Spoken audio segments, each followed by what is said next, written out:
Hello guys, welcome back to MU Sports TV. This is where you get all the updates concerning Manchester United. So if you are a Manchester United supporter, don't forget to subscribe and always like and share and turn on the notification bell. Every time we upload a new video, you'll be the first to get it.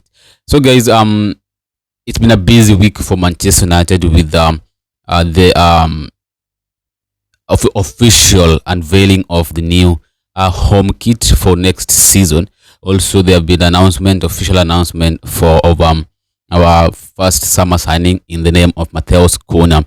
Also, there have been rumors regarding the striker that United will sign next season with tension high between Sporting CP and Victor Gyökeres camp. With Victor Gyökeres is believed to be upset and feeling betrayed by Sporting CP because, according to his agent, there was a gentleman agreement that Victor Gyökeres will be allowed to leave Sporting as low as 59 million pounds. At the moment, Sporting CP president denies all the allegations, saying that they won't allow Gyökeres to leave for as low as 59 million, but as well is saying, is confirming that they won't demand 100 million euros for him. So what's going to happen?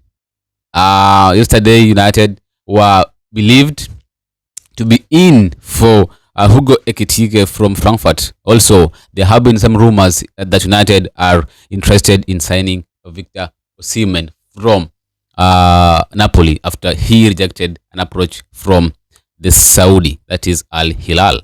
So guys, all these the rumors and the official announcement is what we are going to talk about in this video. So first I'm going to start with the latest recruitment. Officially now confirmed, Matheus Cunha is a Manchester United player.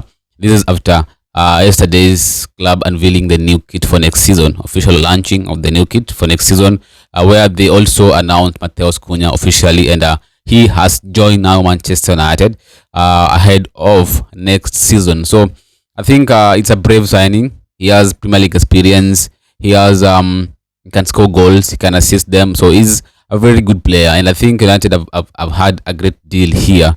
Being the fact that United finished 15th in the Premier League and they still have this massive pool, this tells you more about Manchester United. It's a great club and will remain a great club. So officially now, Matheus Cunha is a Manchester United player. We are waiting to see what jersey number he'll be donning at Old Trafford, because at Wolves he was wearing the number 10 shirt, which at the moment is being occupied by Marcus Rashford, who is at the moment an outcast after he fell out with the manager Ruben Amorim earlier in December. Earlier in December, that is, and United are believed to have decided to let him leave permanently at the end of this season. And I think Rashford's career or future at Manchester United is currently decided. He is leaving United, and maybe when he left, the number 10 jersey will be vacant, and maybe not. It can be occupied by Matheus Cunha. Also, jersey 17 might be free because Garnacho officially confirmed he is leaving Manchester United. So jersey 17 is also available. Johnny Evans also leaving. Victor Lindelof also leaving. Eriksen jersey 14 is also available. So the numbers are there. The jersey numbers are there, and it's now up to the club and Matheus Cunha to choose which one he'll be donning at Old Trafford next season.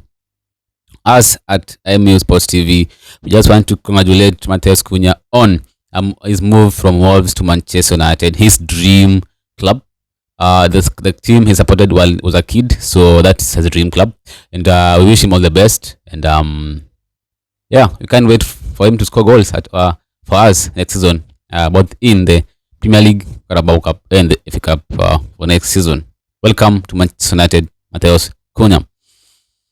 Apart from Matheus Cunha, also Manchester United have believed to have completed the signing of a 16-year-old highly rated defender from Southampton. His name is Haley James. The young English defender has agreed to join Manchester United, and it is believed that Manchester United's recruitment really worked their magic after completing the deal to sign Haley from Southampton. Remember, Christopher Vivel believed to have worked with Wilcox in this transfer battle to secure the services of the highly-rated young defender Haley James. He is 16 years old, and it is believed it has costed Manchester United a figure around £1 million. The same figure they paid for Arsenal.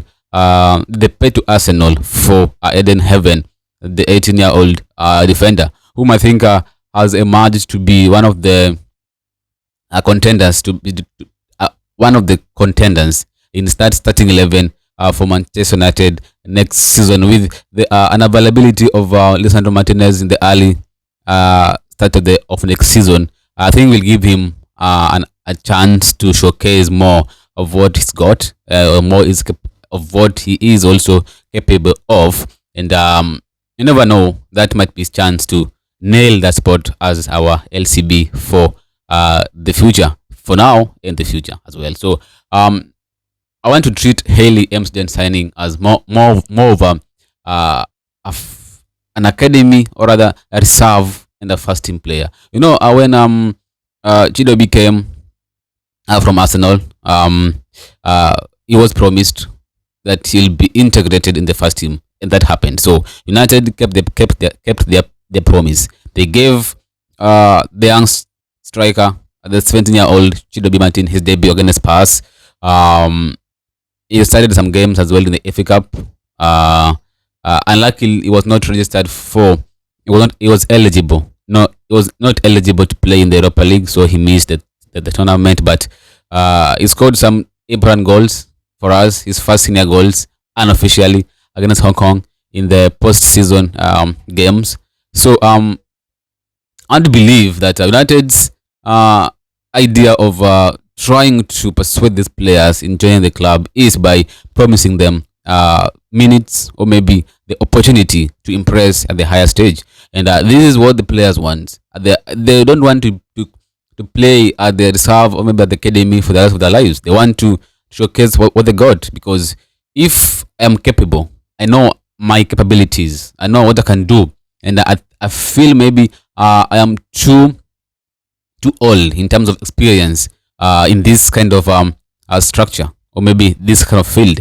I feel like I'm now ready to move the next level, and I want to join an institution where they can give me the clear pathway to play in that highest level. And Manchester United have proven to be one of those clubs where they give youngsters a chance. If you look at Barcelona, they've given youngsters a chance, and they helped the club not to spend when they were in a crisis, financial crisis. Remember, Barcelona were in financial crisis. They turned to their Academy La Masia to bring in Lamine Yamal, Marc Casado, Pau Kubasi, Alejandro Balde.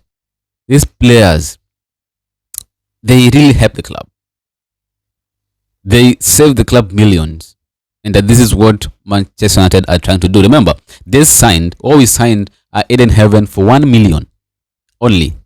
And if you look at Eden Heaven, he has that kind of he plays like someone who has been playing the first team for quite a long time. But before he moved to Manchester United, he had 0 Premier League appearances, but he made a great impact before his injury against Leicester, where I think he played quite well. He has been really a good addition for us, and for 1 million, that is massive. And this is the direction where the club wants to go, guys.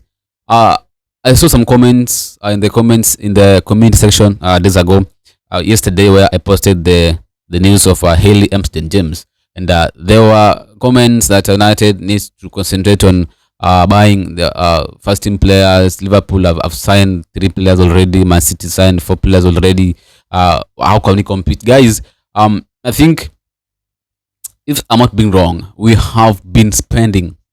The problem is that we have been spending, yes, but the problem is, how have we been spending? If you compare our spending, our expenditure with the Liverpool, Manchester City, Arsenal, you'll be shocked because we've signed some players. Remember, we've signed Anthony for 85 million, I think, Sanchez 75, Onana 40, Mount 65, Holland 75. We've been throwing away the money. See that? And it is not helping. It is not just by signing 100 players of 100 million value, 100 million. Guys, I think the new approach is quite impressive. And I'm really excited for this signing. Haley is a great player, actually. I've watched some of his minutes while at Southampton Academy, and I'm impressed. When I look at him, he's a ball carrying defender like Lenny Yoro. Yeah, he's like a ball carrying defender. And in this kind of system, the 3-4-2-1 system, we need that kind of player. When I look at Dean Hodgson of now the Madrid, he is a ball carrying defender. Lenny Yoro, he is a ball carrying defender. And somehow, Eden Heaven also is a ball carrying defender. And Eli also is a ball carrying defender. So I won't be surprised if Eli Emerson James will be given maybe minutes in the Carabao next season. He will impress in the preseason, guys. I know he will be, maybe if he joins before the preseason ends, if officially confirmed. The signing of these academy players, sometimes it took time. It takes time to be officially confirmed because they need to follow some rules by the Premier League to avoid any controversies in the near future.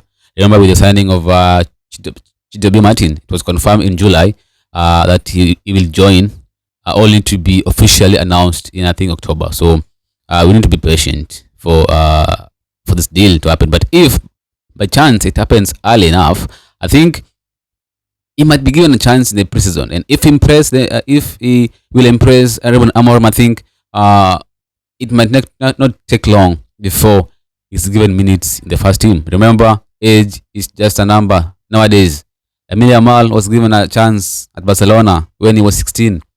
He won with Spain when he was 16, 17. Now he's 17, turning 18 in the coming months. He is mature. And Haley being 16 years old does not mean we need to wait until he becomes maybe 19 or 20 for him to be given minutes. Age is just a number. If they are good, they're old enough. That's the slogan. That's the slogan. So if he's good enough, he is old enough. So I think we need to be happy and we need to be optimistic as a club. It's not just about spending, it's how you spend your money. And we need to be cautious because at the moment is really tricky. If we won't spend the right way, nothing will change. And what Ten Hag was saying was that if we find players of good quality, players that fit our club, we will sign them. That's the spirit. But I think when you look at Liverpool or even Manchester City, for example, when Pep Guardiola wants a certain player, they make sure they've gotten the player. They wanted Checky, they've got Checky. They wanted Renders, they've got Renders. They wanted Nico, they got Nico. They wanted Mamouche, they got Mamouche. They wanted Kusanov, they got Kusanov. See that? They wanted Ant Nouri, they got him. So they always give the manager his first choices. And for this season, I think it is what has been happening now for last season under Ineos. And also this season, first choice for Ruben Amorim was Matheus Cunha. He is a manager signing. Players like Haley Emerson James is a club signing. But for Matheus Cunha, Bryan Mbeumo, those are the manager signing. He decides that I want this player. And at the moment, I think Ruben Amorim was clear that he wants a top striker. And he wasn't convinced by Liam Delap, although the club were in pursuit of him, and he decided to join Chelsea, which I think is a blessing in disguise. I was not convinced by Liam Delap because there's no way we were going to sign Liam Delap and we have Chidobe Martin and we have Rasmus Holland. Signing Liam Delap is definitely denting Chidobe Martin's chances of playing in the first team because Delap is 22 years old, and he'll be here for like maybe 8 years if he was going to perform. But for Chido, he needs more time, maybe in the Carabao, maybe in the FA Cup, so to grow. And for that to happen, we need somebody that Eden Heaven, or rather Chido B, can learn from. What will Chido B learn from Delap? Delap was in the academy 3 years ago. So, with all due respect, Delap is still learning. So, how will Chido B learn from someone who is still learning? There is no much experience that Delap has that Chido B was going to learn from him. So we need a top striker. Osimhen is there. Yohoresh is there. If you can get either of the two, let's get Mateta. He is experienced. Maybe Chido B can learn one or two from him before we sign a top striker next summer. We need a top striker. We need to go all in for Victor Osimhen or Victor Yohoresh. There's no way. There is absolutely no way we are going to miss out on signing any of these two top strikers. We need to do everything possible in order to sign either of these two strikers because we are going to experience the same thing of last season if we are not being careful. Last season, it was all about not finishing our chances. I'm so glad that we are going to replace Garnacho with Matheus Cunha. That is an upgrade. We need to bring in Belmo to replace Eriksen.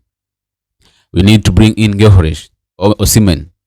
That we need somebody who is who has firepower up front. Somebody who's experienced. Somebody who knows how to score goals.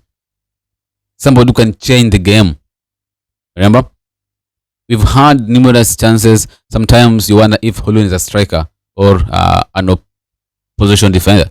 He plays like he's playing against us. So it's quite difficult to understand. Are you playing for us or you are playing against us? So if you can manage to find a striker in the name of Yohoresh or Osimhen, and we find Belmo, Cunha is already here. We also need a goalkeeper. I don't know what you think, guys, but I'm not comfortable going next season with Andre Onana as our goalkeeper. I'm just so afraid because anything can happen. Any shot can be a goal as long as Andre is there.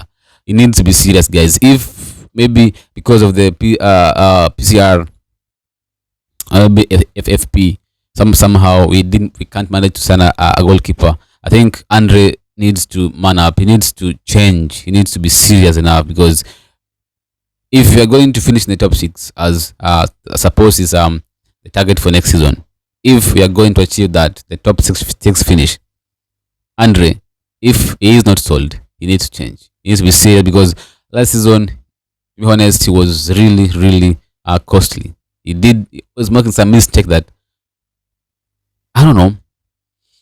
So I think a lot needs to be done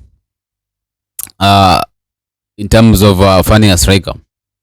I suppose in the next 4 or 5 days we are going to have maybe another signing in the books. Belmo, maybe the club is still in negotiations. I believe they're still in negotiations, trying to find out how they're going to pay the money that Brentford needs, maybe the add-ons.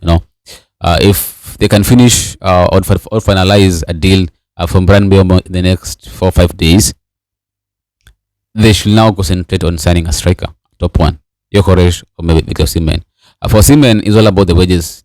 He needs to lower his demands in terms of wages, and for Yohoresh is now the club. So this is just an opposite. For Yohoresh is the club. For Osimhen is the player. He needs to lower his demands because I think United can strike a deal with Napoli, maybe offer a player cash deal, and Napoli is more willing to accept that. If Holland is involved, Garnacho, or maybe Joshua Zirkzee, and I'm more sure it might be Holland or maybe Alejandro Garnacho. For Yohoresh, I think Sporting CP needs to honor the gentleman agreement that was there, the 59 million that he agreed. I know sometimes somehow is greedy. He wants to get more from this deal, and if he's not careful, he will lose Yokoresh for lower fee, because at the moment Yokoresh has informed the club that he won't play for them again. So the player will go on a strike. They'll pay him. He won't play. They'll need to sign a striker. Maybe depend on harder, or they're going to spend on a striker, paying Yokoresh, not playing for them. He will. So they just need to humble themselves, accept the 59 million that either United or Arsenal will offer, because I don't think any team in Europe is going or are going to offer now Sporting CP more than 65 million for Yokoresh. I don't think so, because the image of the league itself is questionable in terms of strikers that have been coming from there. Recently, Darwin Nunes, Joao Felix. So it's a bit questionable. So they aren't going to expect any club to bid what they want. They just need to honor their agreement and allow Yokoresh to move to United or maybe Arsenal. Yeah, it depends on the player's choice now. But if they don't, they might lose him now at a cheap price, and they might regret later. So I want to see my club moving. I want to see movements. I'm so happy we have signed Cunha so early, and this has not been happening at United. We are used to signing players in July, August, panic buys, and overpaying for that matter. But at the moment, I think we are seeing something different. My club, even finishing 15th, still has that pool.